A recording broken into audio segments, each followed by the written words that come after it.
Good afternoon, everybody. Today we are talking about Sugar version 12. A lot going on, a lot happened. We have some interesting things to cover.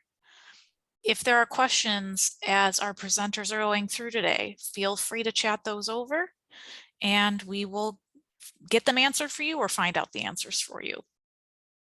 And as always, I'm recording this. We'll make sure that you get all the relevant assets afterwards. So let's start with some quick intros. My name is Janine. I'm the marketing director here at Technology Advisors, and our lovely hostesses today are Anjum Faruqi and Dana Abu Salem, our business analysts. And so what exactly are we going to be covering when it comes to the Sugar 12 release? First of all, some user interface and user experience look and feel enhancements, some different things that you'll be able to do from the admin side, from the integration aspects, and then changes specific to Sugar Cell. There's some sales focused enhancements that Anjum and Dana want to cover, as well as a couple of Sugar Serve focused enhancements.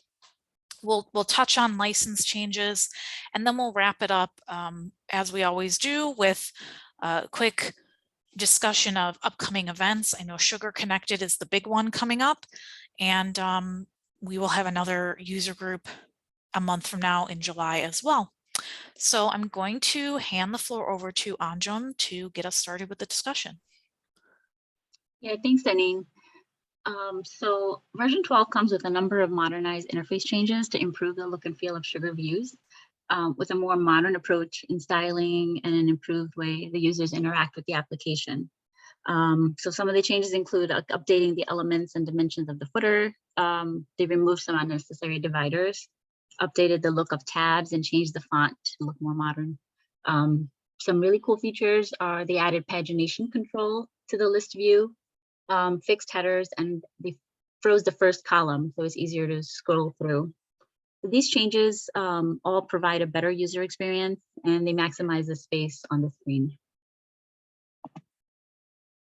There are some administrative enhancements as well. Admins can now add classification to any custom sales stage in Studio. There's also translation support for drop-down list if users have a different preferred language in their settings. So some of the sales-focused enhancements, there are a number of them, but the featured ones are some forecasting improvements where sales reps can add their own personal forecasting commitments and send them to the managers. A couple of new fields for Sugar Market customers, which is the market score field and market interest prediction fields in contacts and leads. Also, group email accounts can be added now as a preferred sending account. And if you are a Cell Premier customer, Sugar Maps is a really cool feature that's been added. So I will go through and show you how these look in Sugar. Oops.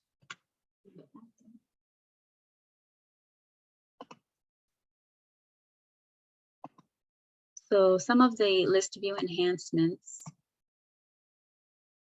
go into contacts module. So pagination controls have been added to the list views. Previously, you'd have to click show more and records would populate below the list, resulting in you having to scroll through multiple records with no way to easily jump further down the list. With the pagination controls, you can see the total number of pages of records there are, and you can scroll through the pages to see the records in a more simplified way. They also added a fixed header in this release. So prior to the release, when you scroll down the list view, the field heading disappeared, making it difficult to remember the column header corresponding to the data in each column. Now the header is fixed, so as you scroll through the records, you can easily identify the column header corresponding to the data you're viewing. Also, similarly, when you scroll through the list horizontally, there was no way to see the name associated with the records you're viewing. So in this release, the first column will be frozen by default. So as you scroll through multiple columns, you can easily see the name of the record associated to the data. So this feature will be available by default in 12.0, but admins can toggle this feature on and off in the system settings screen. So for admin changes,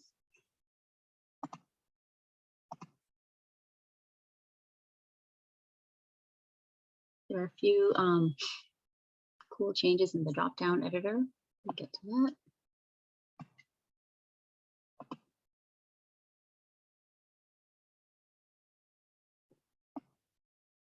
So one is for the sales stage, as I mentioned earlier. And as you can see, a classification option is added to any of the custom sales stage in Studio. So the classifications will default to open automatically, but they can be edited according, they can be edited so you can map them according to the existing values in the database. So whatever you have set in the database, you can set the sales stage to that classification. Another cool feature is the translation comparison language dropdown. So this dropdown right here, if you have a preferred language set to Spanish, for example,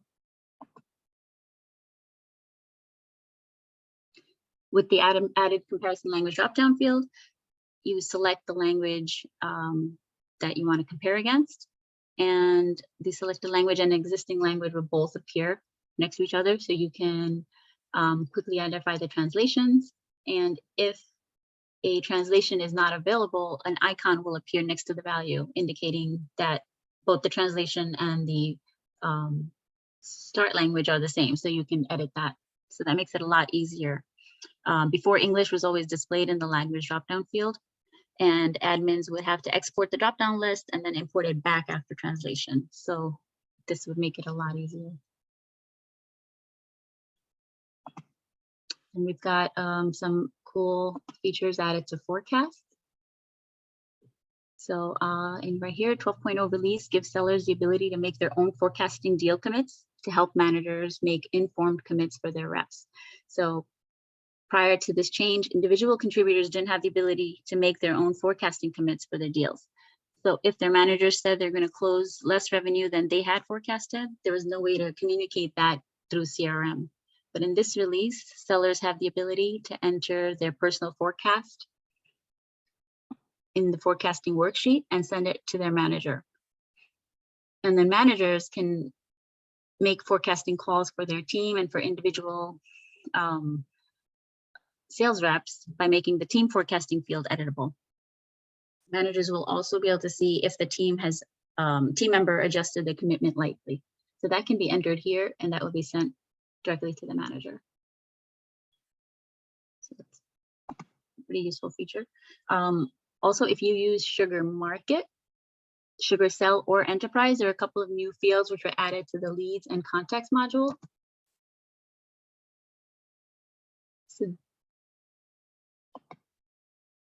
So one is a market score field, and another is a market interest prediction.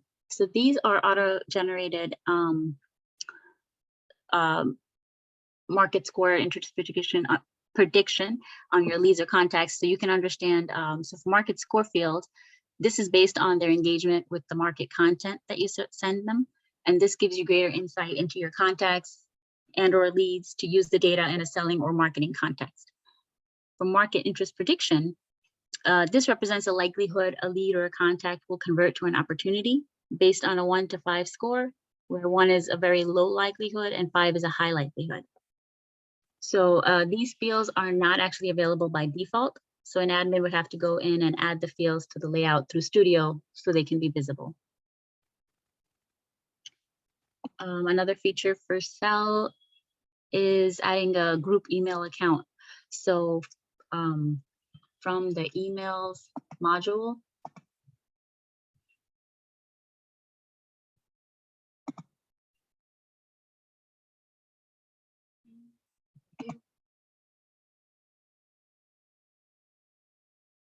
so prior to this release, you were not able to add a group email account to send emails as your preferred email account. In this release, a new checkbox is added called the preferred sending account, and that's available in the outbound email module. And that allows you to select from the accounts you have access to and set a group email account as preferred. And then for those using the Sugar Premier Edition, you'll now have access to Sugar Maps. So this is a really cool feature that uses an integration with Bing Maps, and it shows you all your records plotted directly on the map. You can see the proximity of one record to the others. You can also see driving directions from your address to a record or from one record to another. So this is pretty neat. So I will hand it over to Dana to go through some of the service-focused enhancements that are in version 12. Thank you, Anjum. Get there. So originally, there were several service-focused capabilities that were only available to serve license user or enterprise license users. Now, this case management tool within serve license and the release management tools are also available to Sugar Cell users in the release 12. So that's a pretty neat added feature to Sugar Cell. The case management tool, obviously, this is using the case module. It allows you to track and manage your customer requests, and then they can request assistance for your specific products and services. And the release management tool, this is actually users have now more customizable experience, and this is related to the bugs module as well. So those are now available through Sugar Cell. Going through the Docusign integration. So this is actually one of the biggest changes. There's two different integrations that are kind of now built into Sugar versus having them as an add-on. So that's a pretty neat new feature. So now users have the ability to send documents from Sugar to Docusign for electronic signatures, documents such as your contracts, quotes even. This is now can be sent directly from the Sugar record itself. The great thing about this integration, that everything is maintained within Sugar, right? So your signature statuses, you can track, who signed, created, delivered. That little screenshot right over here kind of shows you that. This ensures that everything is kept under one platform. You'll never have to kind of look for your documents. It's all underneath one place. This allows you to be more organized, provide a more uninterrupted workflow within Sugar. So that's a great integration there. Users can now also create different analytics and reporting behind Docusign integrations. There is a Docusign dashlet that is defined, and this is what that screenshot is of. The great thing about this dashlet is that you can actually directly access your documents directly from this dashlet itself. So you can click on your documents, you can download the signed documents, you can create different envelopes directly from the Docusign dashlet as well. So that's a great addition. And then Sugar also lets you create a Docusign envelope module out of the box. So this module was added to Sugar to support the Docusign integration. There are specific out-of-box fields that have been added to this module, and that can help you maintain your envelopes as well. And then within this module, users can also upload the Docusign envelopes in bulk, so you can mass upload. And you can even continue to manage your existing envelopes in there as well.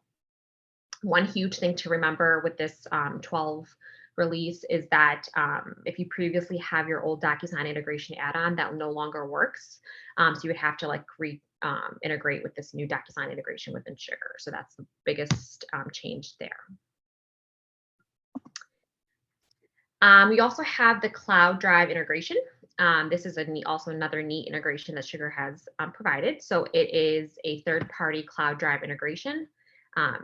It allows users to store documents in Google Drive or Microsoft OneDrive. They can access those documents directly from Sugar. Again, you can download those documents, you can upload them, you can copy links from the Cloud Drive dashlet. Again, similarly to the Docusign dashlet, there's a pre-created dashlet there, and that can be added to your dashboards for easier access. You can delete documents, and then obviously when you're deleting those records via cloud, if you want to delete it via this dashlet, they will be immediately deleted from your Google Drive, and then they will be moved to the recycle bin in Microsoft OneDrive. The great thing about this is everything is synced in real time. So all those uploaded and downloaded, the timestamp, that's all in real time. So that's a great feature. And then obviously users can also have the ability to convert any of their files into a Sugar document as well. Like any other file browser, you can sort them. So you can sort them alphabetically to better access and better view for your data. You can preview the document and its content simply by just clicking on the folder name. And that can be done directly from the dashlet as well. And then you can even open the file in a new tab, and that can directly take you to Google Drive or OneDrive, whichever it is that you are trying to view. Dana, sorry to interrupt. We had a question and I wanted to just pose the response to the entire audience because I think this might apply to a couple of people. The question was, how will we know our instance of Sugar is upgraded to version 12? I got an email a few days ago that says there will be maintenance, but nothing specific.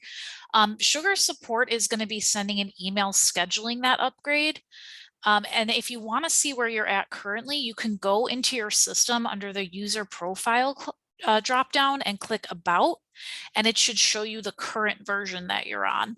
But meanwhile, Sugar support will be reaching out specifically to you to make sure that that is scheduled. So if that email that you received was more of a generalized maintenance email, that's probably not the one. Thank you for that question. All right, Dana, continue. Next slide, please, Andrew. And then a few additional capabilities. If you are utilizing Sugar Market, there have been 2 fields added to Sugar Market. So those 2 fields are those lead score and then the interest prediction score. Andrew did show us that earlier, but just that is an additional capability. And that can actually help you can now sync these 2 fields between Sugar Market and your CRM as well. So that's a neat feature. If you're utilizing the Sugar Hint, it's now actually built into Sugar. So you no longer need to maintain a separate module loadable page for that. So that is a neat feature as well. And that can obviously be accessed through the license key, your Sugar Hint license key as well. This was talked about previously in our last user group, but just to kind of touch base on this. So for cloud customers, both professional and enterprise customers will now be converted to a Sugar Cell Advanced license. And then existing Cell customers, they will not be affected as a Sugar Cell Advanced. It's the same as the software license they use today. And then again, Sugar also launched the new tiers of Sugar Cell, and those are called Essentials and Premier. Some best practices when you're updating or thinking about updating to 12, definitely subscribe to Sugar's newsletter, follow the release page within your Sugar Club account. This way you'll know when you'll have the first access. You'll be notified as soon as an upgrade occurs. They will provide you with dates, those release notes, so you kind of have a preview of what is going to happen within the release. You kind of have an idea. You can submit an upgrade request. So that you can submit a request with Sugar support. This indicates your preferred upgrade date and time. So you can, specify, I want to upgrade mine during this weekend. If you don't want to do it during the weekday, you can do that as well. And this will also include whether you want to upgrade one of your instances, or if you have multiple different instances for, different branches, you can, decide whether or not you want to upgrade for those as well. I think one of the biggest, best practice is definitely test all your instance before you upgrade. You want to make sure that everything is working correctly before you are upgrading to the new 12, right? So you want to read all the release notes. You want to create like a plan of action or like a list of areas that that the 12 will be like the biggest changes. Within your instance, you want to test all your workflows, your BPMs, your processes to make sure everything is working correctly. You want to test all your modules. You want to create a few sample records, save them, download them, delete records. If you have integration, you want to kind of, have that sync kind of work just to make sure everything is working before you are upgrading to 12. And even if you have the opportunity to go through your sugar log to make sure that you're kind of going through that to make sure that there's no errors in the meantime prior to updating. You want to monitor and look out for that notification email. So 7 days before your upgrade, you will receive an alert to notify you that your upgrade has been scheduled, and just to kind of keep monitoring that and keep a heads up on that. And then finally, if you don't have a sandbox environment, this is a great way and it's a great time to request one. This will allow you to test your Sugar 12 within your test environment before you commit to upgrading in your live production as well. This kind of just shows you features, kind of how they would work before you commit and start training your users to utilize it within your live module. Or I'm sorry, your live test environment. And then finally, we have some upcoming events. I know everybody's excited about Sugar Connected. That's back. So this way you can kind of gain some insights, hear some stories from other companies, get some uncovered announcements by sugar leaders. That's coming up in in June. And then we have our next user group in July. So Janine, if you want to talk about anything else on that aspect? Yeah, just that the Sugar Connected in June is virtual, which I don't know about you, but I'm big fan of the virtual. Love to wear my yoga pants and attend sessions and take a bunch of notes. So they'll be talking about a lot more in depth on what we've discussed today, plus, all the things that will be coming down the pipeline for sugar in the coming year, big feature enhancements and stuff like that. Super convenient to attend, so definitely recommend checking it out. And as Dana said, in July, as we do these every other month, we'll do our next user group. Don't worry, it'll be late July, so we won't overlap with your July 4th plans. But if there's anything that you guys ever want us to be covering in these events, any topics that have been on your mind, feel free to respond to the follow-up email that we're going to be sending you from this recording. That'll go directly to our marketing inbox and I will see that. And if there's a topic that's of great interest and people are really wanting to learn more about it, we're happy to cover it. We're picking things that we think are relevant to you guys and are important to know, but if there's stuff that is on your mind, we'd like to hear about it. So I want to thank Dana and Andrew. I want to thank you all for your time today. We'll give you back a couple minutes in your day. And as I said, we will send this recording out to you, any relevant assets that you need. And hopefully we'll see you at Sugar Connected in June. Thanks, ladies, and thanks, everybody.